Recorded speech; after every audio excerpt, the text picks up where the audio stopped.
Well, good morning, everyone.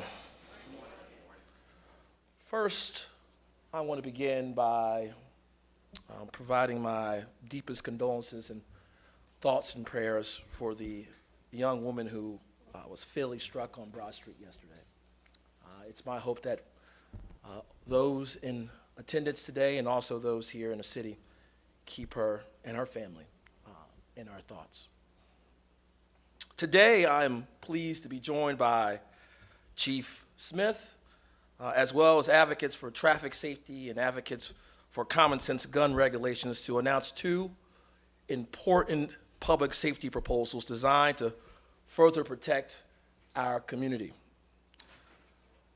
This year has been especially difficult for me as I think about those we have lost due to gun violence, such as 9-year-old Markiah Dixon and the tragic number of our community members who have been impacted by gun violence.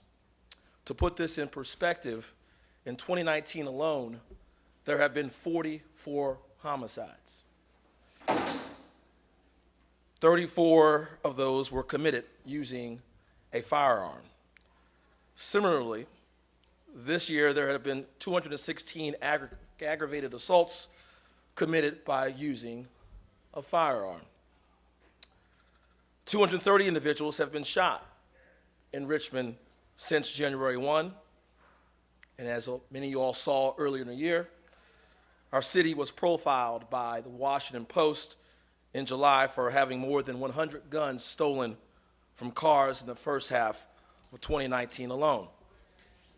Additionally, in May, we saw 12 perish in a massacre in Virginia Beach in a public building, which is why earlier this year I introduced and City Council approved an ordinance that would allow Richmond to ban guns in city buildings and parks once given the authority by the Virginia General Assembly.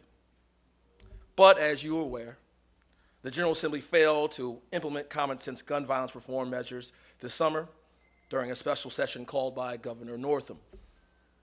And the majority party was only able to muster 90 minutes to not even have a debate about those measures. The majority party in the Virginia General Assembly has been spineless when it comes to gun violence reform. And I'm not willing to wait any longer to protect our residents.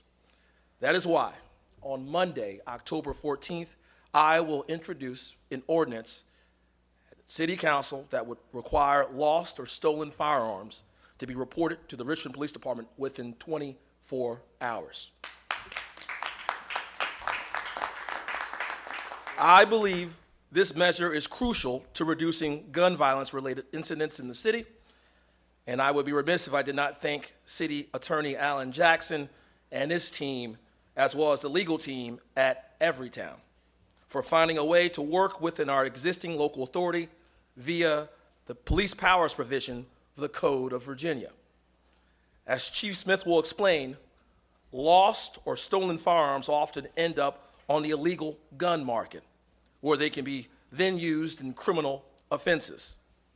The timely reporting of lost or stolen firearms helps reduce gun trafficking, and it helps law enforcement recover and return lost or stolen guns to their rightful owners. Under this ordinance, if you do not report a lost or stolen firearm within 24 hours, the offense is subject to a civil penalty. We all need to play a role in keeping our community safe, and we can no longer wait for the General Assembly to act.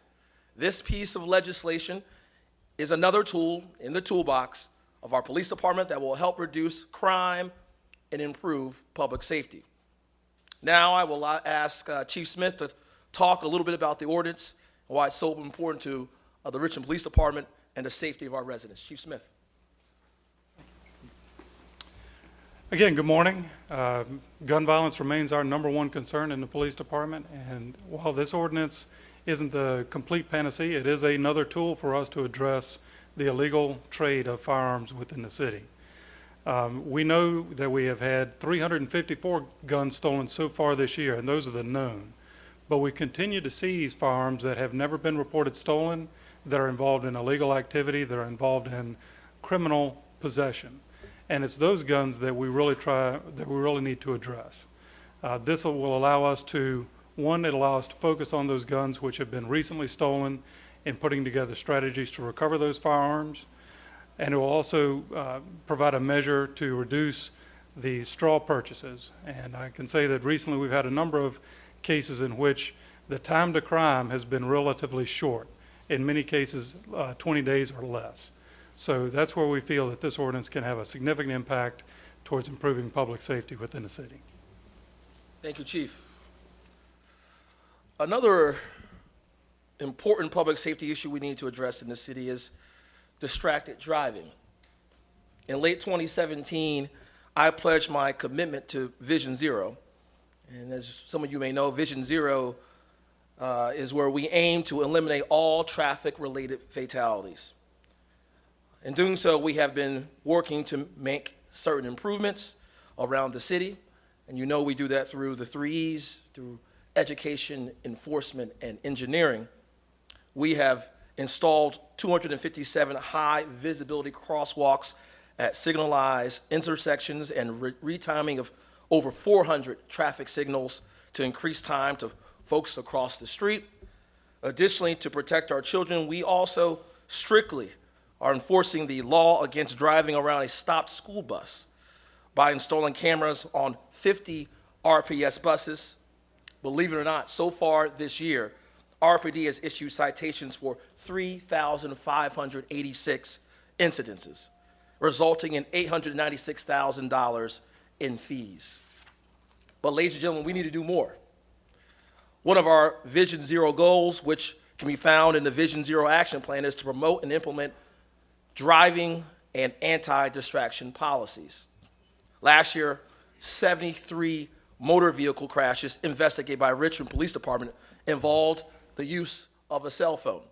And due to underreporting, police believe the actual number of motor vehicle crashes related to handheld mobile devices is likely probably much higher. That is why I am pleased to announce that after months of working with the City Attorney's Office, I will also introduce an ordinance at Monday's City Council meeting that will prohibit distracted driving while using a handheld communication device in the city of Richmond. The language of this ordinance makes the use of a mobile device while driving distracted a primary offense, meaning that Richmond Police officers would charge offenders only if they witness someone on their cell phone and evidence of distracted driving, such as swerving. Under this ordinance, the use of a mobile device while driving distracted will result in a fine of $125 for the first offense and $250 for any subsequent offenses. Ladies and gentlemen, driving while using a smartphone is just not a smart thing to do.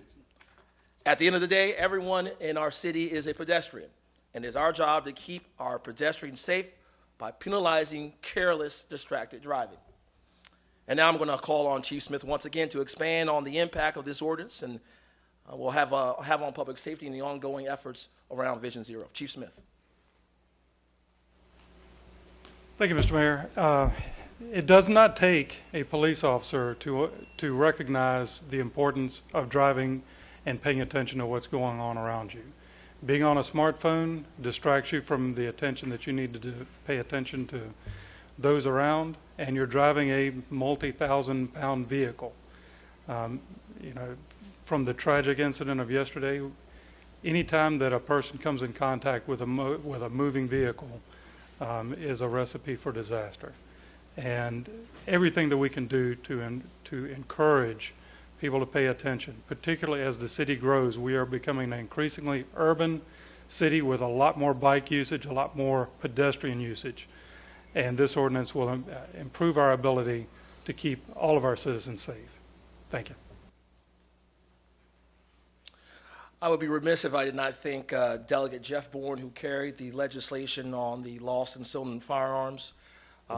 It's my belief that he will also carry that legislation again to the General Assembly level, so I want to thank him for his tireless advocacy for on behalf of the citizens of the city of Richmond. We will be obviously paying attention to the General Assembly once again this coming January. So with that, ladies and gentlemen, we'll take some questions.